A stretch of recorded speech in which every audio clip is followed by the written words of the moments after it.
ইয়ামিন, তুমি দিয়ে আজ লুঙ্গি পরেছো? আমি আজ লুঙ্গি পরেছি।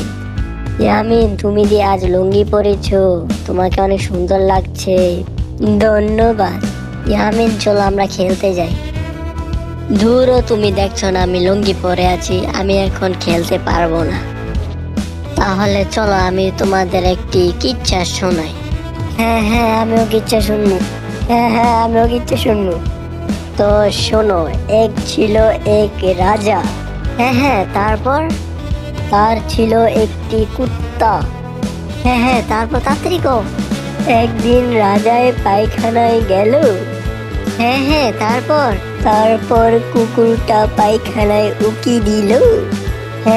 তারপর তারপর রাজা বলল, তুই কি গু খাবি? তুই কি সত্যি গু খাবি? আসলেও খাবি? না না না। ধুর, আমি ফালতু কিচ্ছা শুনতাম না। আজকের জন্য ভিডিওটা এ পর্যন্ত। এই ভিডিও কেমন হয়েছে কমেন্টে বললেন, আর ভিডিওটা যদি ভালো লেগে থাকে একটা লাইকও করবেন।